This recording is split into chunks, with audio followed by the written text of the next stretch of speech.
Humni raayyaa ittisa Itoophiyaa hidhannoo mudhiirraa kan tarkaanfatee hidhannoo jaalala biyyaa naasuu fi quuqama biyya abbaasaa waraana qabudha.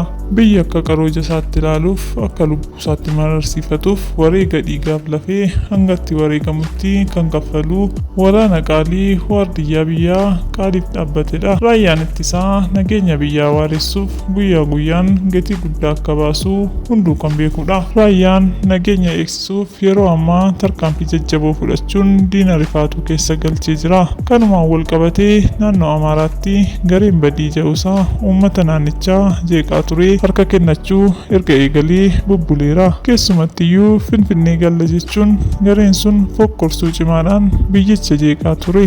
Ja'uusaan yeroo ammaa walii isaanii wal dhabuurraan kan ka'e mootummaatti harka kennachaa jira. Gareen ja'uusaa baha Goojjam birgeediin sulula Abbaay keessa turan bulchiinsa humna namaa fi ajajaa loojistikii kan ture ajajaa 50 Hubaalee Daganye kan jedhamuu fi fakkaattonni isaa kutaa waraanaa 17tti nagaadhaan harka kennataniiru. Gareen shororkeessaa kun maqaa amantaatiin mormatti masqalii dirachuun abbootii amantii, jaarsolii fi harmoolee nageenyaaf bobba'an irratti hiraarsa cimaa raawwateera. Kunis abdii kutannaa cimaa keessa seenuun lubbuu lammiilee qulqulluu irratti ajjechaa fi jibbinsa sabichaaf qabu kan agarsiisu ta'uu mul'isa. Kan ammoo mootummaan naannoo Amaaraa gocha badii akkasii balaaleffachuun kanneen hafan harka kennachuu akka qabanii fi ta'uu dinnaan tarkaanfii adda hin cinne irratti akka fudhatu beeksisee jira. Keessumatti barattootas ta'ee namoota biroo mankaraarsuun qarshii guddaa gaafachuun gadhiisa akka tures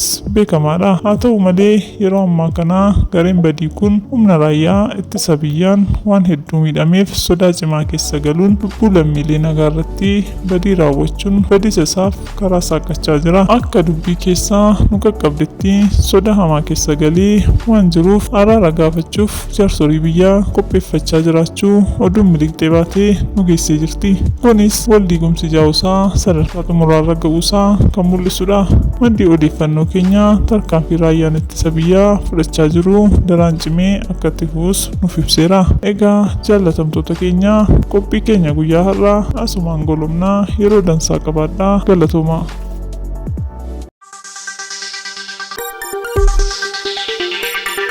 Thank you.